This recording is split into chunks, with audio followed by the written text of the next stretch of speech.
Welcome to Idiotsplaining, the show that unravels the tangled wires of headphones in a way that won't short-circuit your brain. I'm Ross Hoare, and this episode is all about the smartphone. So sit back, remove the wax from those headphones, and get your microfiber cloth and spray ready, because this is Idiotsplaining. Oh, and phones on silent, please. Thank you. Let's start with a little history. Imagine a world where phones were just phones. For the oldies who listen, you know what I'm on about. Those brick-like devices from the 80s and 90s that make you feel like you were carrying around a baby elephant in your bag. The only game you had was Snake, and if you wanted to send a text, you had to press the 2 key 3 times just to get a C. Seriously, calling was slightly quicker. Yeah, kids today don't know how easy they've got it.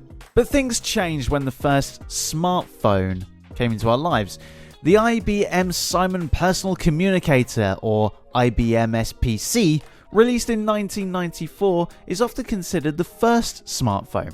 It had a touchscreen, yes, before the one you know. It could send emails and even had a stylus. Little pen. Of course, it was the size of Hovis Nimble. Other breads are available, but it was the start of something big. Fast forward to 2007 and Steve Jobs introduced the iPhone. It was sleek, it was shiny, it was smarter than your average bear. It had a multi-touch interface and ran on iOS. Suddenly we've all had a little computer in our pockets. No more getting lost, no more boredom during long waits, and best of all, no more pretending to look busy. Because now, you were.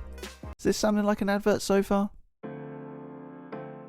So what makes a smartphone so smart? Well, let's break it down into a few sections. The first is touchscreens. The magic of the touchscreen is that it can sense your touch. No way! Allowing you to interact directly with what's on the display. No more clunky buttons, it's all like magic.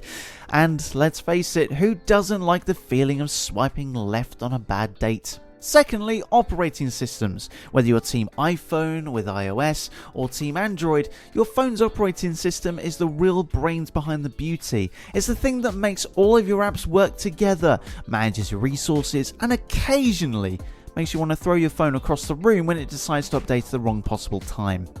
Next up, apps. They're like the toppings of your smartphone pizza. Whether you're into social media, gaming, productivity, or turning yourself into a potato on video calls, there's an app for that. And some of them are even baked in. Now I kind of want a baked potato.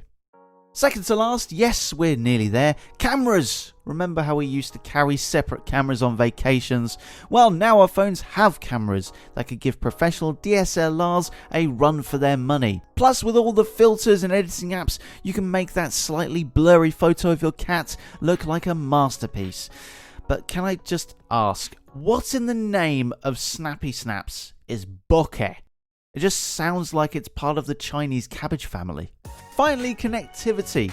Smartphones connect us to the world using Wi-Fi, 4G, 5G, and sometimes even 6G if you're living way past the scheduled release date of this podcast. This means instant access to information, social media, and of course endless scrolling of short videos that you say aren't for you, but they actually are. How does Instagram know I want to see a POV of me buying bakery snacks at 10 o'clock at night?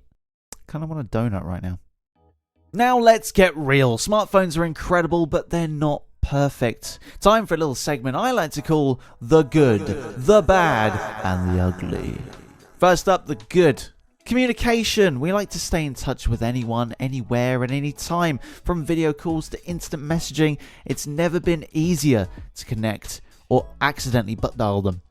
The entire world's knowledge is at your fingertips as well. Needing to settle a debate about whether tomatoes are fruits or vegetables? Google it instead of typing it into the Facebook residents group. And finally, if you're bored, well, there's an app for that. Yeah, streaming movies, playing games, listening to music and more. Oh, so much more. I need to delete my history. Next up, the bad. It's a distraction. Have you ever had a conversation with someone who's just glued to their phone? It's like talking to a wall.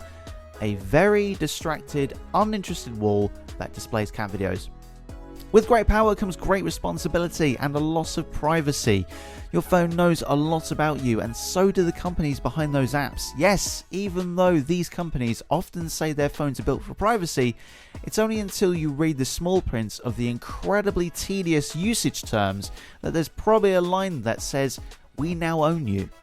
And finally, we're all a little too attached with our phones. Ever left your house without your phone? Wait, did I leave the oven on? Finally, the ugly. First up is your screen time. If you're staring at screens all day, it's not good for your eyes or brains. Remember when we used to read books? I don't. I was a PlayStation boy. Other consoles are available. And social media and games are designed to keep you hooked. Ever fallen into a TikTok hole and emerged 3 hours later? Yeah, me neither. Alright, shifting gears and talking about tips and tricks to make the most out of your smartphones without losing too much sanity. First up, your notifications. Go into your settings and turn off non-essential notifications. Trust me, you don't need to know every time your third cousin likes a cat meme. Next up, your screen limits. Both iOS and Android have screen time management tools. Set limits for apps that suck up your time and stick to them. Your future self will thank you. Next up, organizing your apps. Keep your home screen clean and organized. Group similar apps into folders and declutter regularly. It's like spring cleaning, but for your dirty phone. Lower your screen brightness, turn off your background app refresh, and use battery saver mode when needed to help with your battery life. Nothing's worse than a dead phone when you need it most, especially if you had the phone for a very long time. And finally, review your app permissions and adjust them. Does that flashlight app need access to your contacts? Probably not, unless you're in the Blair Witch Project. So, what's next for the smartphone? We're already living in a sci-fi world, but the future looks even more exciting. Remember flip phones? Yeah, apparently they're back, but they're cooler. Foldable screens are the next big thing that only one company is heavily invested in, giving you the best of both worlds, a phone and a tablet in one, until the fold becomes an indented line. Faster internet connections mean better streaming, quicker downloads, and more possibilities for innovation. Think augmented reality and smarter AI assistants. Help us. Smartwatches and other wearables are becoming more integrated with our phones every single day. Soon your phone might be a fashion accessory you wear on your wrist or even your glasses. There'll be some pretty expensive prescriptions.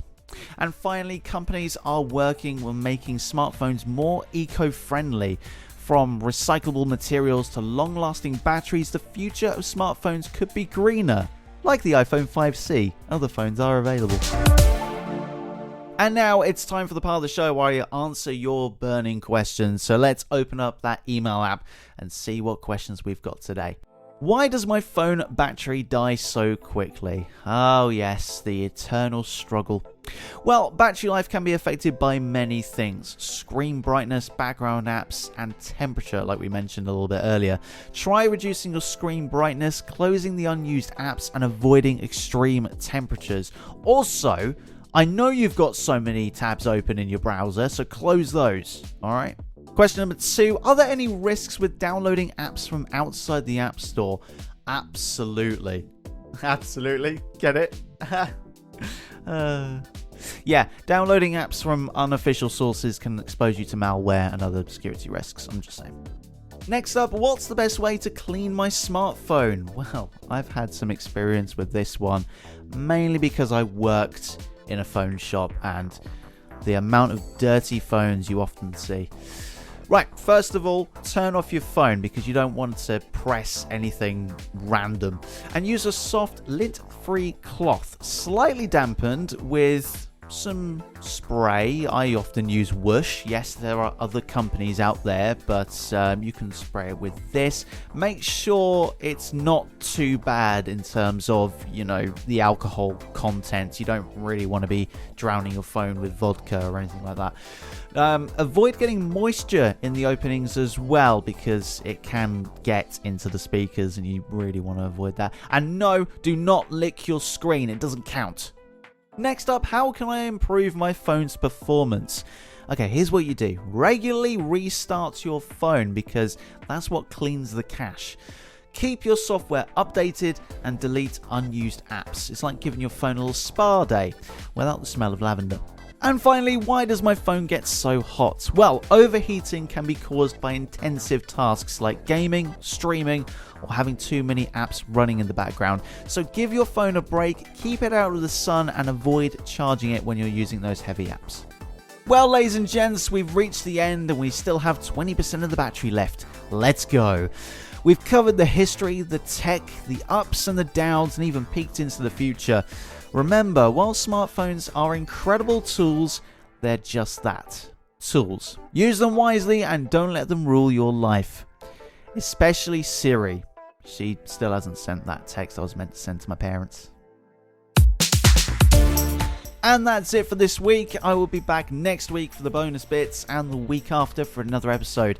In the meantime, you can follow me on Facebook, Twitter, Instagram, TikTok, wherever you may find me, at Ross Hoare. That's Ross and Hoare. Also, why not send me a suggestion of things to Idiotsplain on the platforms or contact me at rosshoare.com. I'll be announcing the next episode's topic on the socials and in the bonus podcast next week. Once announced, I will want your questions and you could be featured in the episode. The music of the podcast was stolen, borrowed, from Incompetech and Streambeats. The Incompetech track, by the way, is called Werq, spelt W-E-R-Q, just to mess with your brain. This is an independent podcast created by myself, so thank you for supporting small creators. If you enjoyed this, please send a letter to one of the big radio companies. They'll probably ignore it, but it's worth a try. One last thing, if you live somewhere that's a decent time to wake up early, then why not listen to the Radio Folkestone Breakfast Show with me, Ross Hoare, every weekday and Saturday morning from 7 a.m. UK time. You can check out how to listen and various other things, including visiting the What's On guide, checking out the 24/7 schedule, and getting involved with groups at radiofolkstone.com. Thanks for listening to this episode of Idiotsplaining. If you liked it, be sure to follow or subscribe so you get the next episode when it becomes available, and I'll see you next time.